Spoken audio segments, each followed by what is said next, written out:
Okay, sorry, I had just a little bit of a technical glitch there. So what I was going to say is one of the things that's really important is setting yourself up to be as productive as possible when you're doing your sales sprints, when you're doing your 10-hour sales week. So one of the things I want to do actually is show you an example. So I mentioned earlier about using that time as wisely as possible. So one of the things that I found to be really effective is using a virtual team to outsource and really set myself up to be successful in the time that I have available. So on my screen here is Upwork. So I've got a person on Upwork that I found. Her name is Karen, and she works in the Philippines. And I pay her $5 an hour to do basic list building and research for me. And so here's an example of a project I gave to her. This is a link to a conference where I'm going to be speaking later this month. And what I wanted to do is get a list of all the companies that are going to be there and the names of the CEOs and presidents that are going to be there as well, because I didn't have access to the full list. But on this website for the conference, there was a list of all of the companies that would be there. So basically I said, hey, Karen, I want to get a list of the names of the companies and all the information around that. And so one of the things that she did for me on my direction was basically say, like, here's a Google spreadsheet of company name, company website, LinkedIn company page, founder, CEO, president name, and a link to each individual's LinkedIn profile. So now if I've got an hour that I'm spending on prospecting, I can dive into this list and go boom, boom, boom, boom, boom, and knock out 25 contacts pretty quickly, right? 25 outreaches. If I wanted to get in touch with people before the conference, introduce myself as a speaker, ask them if there's anything about the topic I'm speaking about that they're really interested about, whatever that introductory outreach might be. The whole idea is being able to outsource that work and be ready. So really a low amount of investment time. I think this is probably like a 3 or 4 hour project. So it cost me like $20 to get her to do this work for me. And now when I go to focus on my prospecting work, it's easy for me to just boom, boom, boom, boom, boom, get right to work doing the work that I need to do. And I had her do the same thing with my MailChimp list of like 800 people on my MailChimp list. Hey, could you just go find all these people on LinkedIn so that I can start connecting with them? And that's a different sales project that I had for myself. So anyway, I just want to mention that because I think it's really important to make sure that if we're designing the work for ourselves, that we're actually going to be able to focus in on the things that we need to be focusing on. So let's get to it. Let's get some work done. So what we want to do is remember, like, look, we're really busy. And if you're anything like me, it's like, hey, I'm too busy to tell you how busy I am. I think, frankly, just our time management sucks sometimes, right? We let the day go by, we let the weeks go by, we let the months go by, and now all of a sudden it's now February, and we go like, oh crap, I didn't do any selling in January.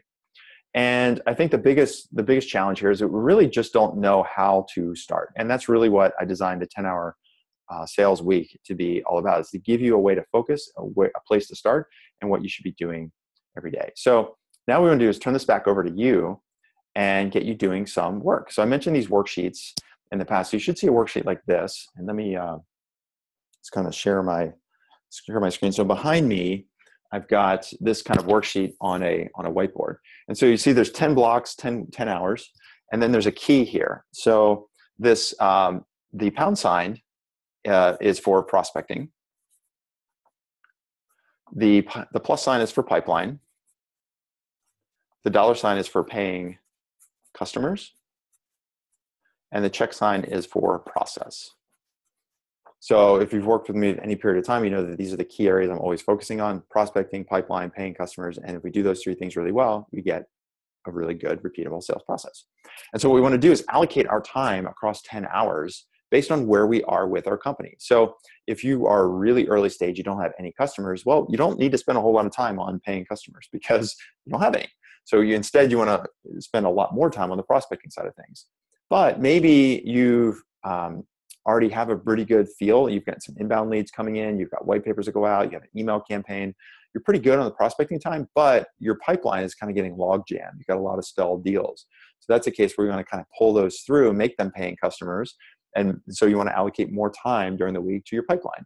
Or maybe you have some paying customers, but you're finding the usage isn't the way you expected it to be. Or you're getting some requests from people that aren't happy with the product, or you're hoping to upsell somebody by now and you're not. So you want to double back and do some customer development and some customer success work to make sure that those customers are really happy. And then the process work is just the idea of doing things like building checklists, finding virtual assistants, anything you can do to start scaling and building your startup. So what we want to do is allocate these 4 tasks across the 10 hours, because next we're going to put those into our calendar, right? So for me right now, like I'll just use my own company as an example here. I don't need to do a whole lot of prospecting right now. I've done some workshops, I've done some webinars, I'm going to be doing some speaking. I'm getting some referrals. So like I don't have a ton of work that needs to be done on the prospecting side. I'm pretty happy there. I still want to pay attention to it. So maybe I'm going to allocate, say, 2 hours during the week for prospecting, right? The next thing I want to do is say, well, let's look at my pipeline. Well, pipeline is actually pretty good right now in that we've got a couple teams I'm talking to, and we've got some decisions to make. And of course, I want to make sure that I'm getting them, to a decision or to work with me or not. Either way, I'm fine. Let's just make the decision. And so if there are, I'm pretty good on there. So maybe I just want to make sure I'm allocating, say, 2 hours per week for this next week on my pipeline. But where I really want to spend time is making sure that my paying customers are super happy, right?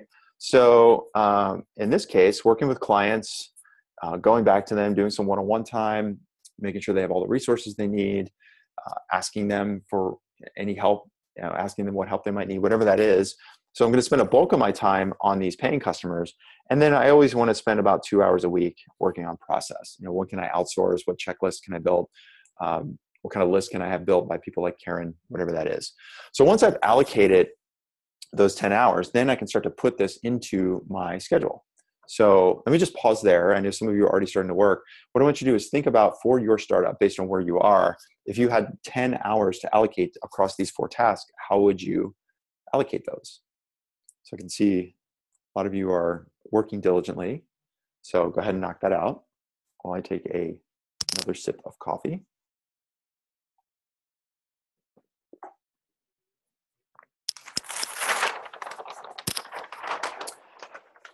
Okay, so the next thing we want to do, this is kind of my finished calendar here. So on my finished calendar here, we said, just to kind of, I'm going to spend 2 hours doing prospecting, 2 hours on pipeline, 4 hours with paying customers, and 2 hours doing my work on process, right? And so as I built out my calendar, there's a couple things I did. So I know there's certain times, well, first of all, these are 5 days of the week. That's why you have 5 columns in your worksheet. That's on your screen right now. And then I like to divide the day up into morning, midday, and afternoon, right? Just kind of block out my time. So there's certain time blocks what I know I am completely unavailable to do any kind of sales work, right? Friday mornings is one of them, because every Friday I do one of the 3 weekly sales acceleration calls with clients, and that's at 9:30 to 10:30. So I definitely can't do any selling work from 8 to 11 on Friday. And then I also do a call on Tuesday morning from 7 to 8 in the morning. And then I do another call in the afternoon from 2 to 3. So those are 3 areas of time where I'm definitely not available to do any selling work. And then further on Tuesday, that block of time midday between the morning call and the afternoon call, that's really taken up just doing focused time on following up with people who say, like, I need these things, so let me get those resources to them, getting ready and prepared for the next meeting, the next call, for the questions that people have, just generally making sure that Tuesday is basically a customer day, right? It's just like a customer happiness day, making sure everybody has their what they need, right? The other time that's not really good for me to do any sales work is Friday afternoon. That's why, because I like to do a lot of just general operation stuff with my company. I also sometimes try to cut out a little early if I can. We do pizza night on Fridays, so I get out a little early. That's great too. So I just don't want to be distracted with sales stuff if I've got these other priorities, right? So now that leaves me some other blocks of time where I can then allocate these 10 time blocks, if you will, right? So on the prospecting side, I chose Monday morning, which is here, right? Get a different marker. So I chose Monday morning as prospecting because I like to do that first thing, fresh, not a lot of stuff going on, but in my head, like I can come in, feel good, be excited, get out my prospecting work and see if there's any replies. So then I can start booking meetings for the rest of the week. And then the other time that I chose is just Thursday afternoon. And that's somewhat random. It's different than the morning time in the Monday. It's a chance that maybe some people respond and do a quick meeting on Friday, something like that. So those are my 2 hours of prospecting time. So next I have my pipeline time. And the 2 times I picked Monday midday to do prospecting and also Thursday morning. So if you're kind of struggling as to when you should do pipeline reviews or pipeline analysis or pipeline work, the reason I chose Monday and Thursday is this. I like to do it on Monday because that sets me up for the week. If I get in touch with people that were kind of stalled and they go, yeah, I actually want to talk, great, let's set the meeting for Wednesday, right? And get that work done early in the week, set up those meetings for the rest of the week and kind of block out that time. The other reason, and then the second time I like to do is Thursday. And the reason I like to do Thursday is that it's giving me 3 days to do work with clients. And it gives me some time to get back in touch with people, maybe follow up with folks that didn't reply. And it gives me a day, 2 days to really set up some additional meetings and see if I can kind of move things forward before the end of the week. So I like doing Mondays and I like doing Thursday mornings. So those are my 2 pipeline hours. So now I've got 4 hours to do kind of paying customer stuff. So I'm just going to put those in here. I've got one Monday afternoon, one on Wednesday, Thursday, and Friday. So these are just times where I'm going to be working on making sure that the clients I have are super happy, whether that means building new content or presentations or worksheets, delivering webinars like this one, reaching out proactively with people and asking them what additional help, maybe doing a one-on-one call, whatever that is, just making sure that those paying customers are super, super happy. And so I've got those time blocked off. And then that leaves me two time blocks, Wednesday morning and Wednesday afternoon, to do process-oriented stuff. So that's my 10-hour sales week, right? And those process-oriented things are going back and looking at checklists that I've outsourced to my virtual team, or asking that virtual team, like people like Karen, to set up a new list for me so that if I'm doing prospecting in the future, I'm working with a person named Julian who's on the call right now. So Julian has done some sales work for me. So that's a process thing. I want to make sure he's clear on the work that needs to be done with me throughout the course of the next week, or let's do a retro on what he's done over the course of the last week. So I'm just kind of designing this out, and that gives me the ability to understand, like, if I have 10 hours in a week, how am I going to allocate them, and when am I going to allocate them? So let me just pause there and see what questions you have. I know a lot of you are now working on this, which is great. So Morgan's asking a question: do I do this every single week? The answer is yes. So I like to do this Friday afternoon. If I kind of like to plan the next week, and I kind of have a sense for kind of big stuff that I know is already in the week. And so I have to kind of work around those things. So for example, next week, Tuesday, Wednesday, Thursday, I'm going to be at the SaaStr conference in San Francisco. I'm going to be actually working at the conference. So while I'll probably do implicitly do some prospecting work, I don't have like a dedicated sales time. I don't have a dedicated time to work on pipeline, because I'm going to be mostly at that conference. Now, of course, I'm going to reply to emails. I'm going to help clients and do all the things I need to do. Reply to inbound leads if they come in. But in terms of like scheduling time, well, I'm scheduling Tuesday, Wednesday, and Thursday to be at that conference. So it gives me a lot less time the next week to actually do other kinds of sales activities.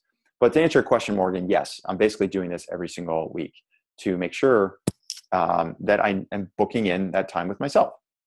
So cool. Demetrius was asking a question here. And the question is, do we do this if you have a team environment? Are you doing this are you aligning prospecting time with everybody in the team doing prospecting at the same time? Or pipeline or paying customers? And I think the short answer is yes, but I think there's a lot to be said about organizing kind of group sprints. We talked about working in sprints. So say, hey, everyone, look, let's all get together for the next hour, the next 2 hours. We're all going to work on prospecting, kind of set some goals for each person. Hey, we're going to do 50 contacts each over the next 2 hours, with a contact being either an email, an outbound call, or a LinkedIn email, whatever that is. Let's see who gets to 50 first, or who gets the most replies. And if there's 3 of us and we get to 150 as a team over 2 hours, then Demetrius is going to buy us pizza for dinner. You just kind of gamify it, make it fun, right? Now, it's not always possible, because sometimes you're going to have somebody with meeting demos at the same time as somebody else is planning to do prospecting, and that's fine too. But if you can, even on the demo side, right? If everybody's doing demos at the same time, maybe I hear like, oh, wow, that's really interesting the way Christina just responded to that objection. I'm going to try that right away and see if it works for me. So there's a lot of learning that can happen by having people do it together. It's not always possible, but if you can, I think it benefits, and it kind of keeps people in kind of a team mode.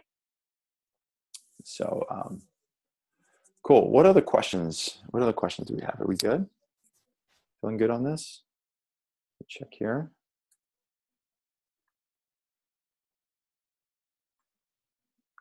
Cool. All right. No, I think we're good. So listen, So that is pretty much it. That is a 10-hour sales week. So what I would suggest you do is, again, do this planning every single week. Do it with your team. Make sure everybody's aligned. Set some goals for yourself. Let's remember those principles, right? The principles are to always make sure that you are focusing on output, not input, right? We want to make sure we're focusing that time. We're scheduling that time. We want to work in sprints and make sure that the time that we're spending is dedicated time with a specific outcome, right? Let me just go back to these principles real quick, just to kind of get you going on that. So we want to remember that,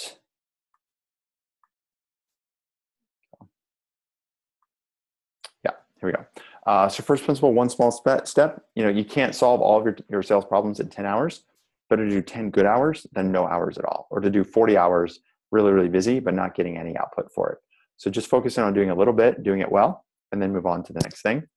Secondly, we want to focus on output, not input, not busyness, but business, right? And then part of that is setting yourself up so that when you're on certain sprints, you know what you're doing and you've got to focus. So that means building lists or working with a virtual assistant if you need to. Thirdly, schedule that time. Make sure you don't move that time because that's really, really critical. Fourth, work in sprints like we just talked about. Focus in, what am I doing? What is that task that I'm working on for that given time block? If I'm doing prospecting Monday morning, what am I doing? What's the list I'm working on? What is the outcome that I'm driving towards? And then make sure finally you're doing a retro so you can measure and make adjustments. Am I spending too much time on prospecting? Am I not spending enough time on prospecting? I scheduled 2 hours last week to do prospecting. I thought I would get through 100 contacts, but I only really got through 25. So either I need to speed up my process and be more prepared to bang out 100 contacts in 2 hours, or I just need to spend more time prospecting because it's taking longer than I thought. So whatever that is, make sure you're kind of thinking through these principles and then use those worksheets that we just talked about. And you can use those every single week with you and your team. All right, so I think that's it for now. Thanks for checking in. And if you got any other questions, obviously let me know and look forward to seeing you on the next one. All right, Scott Sambucci signing off.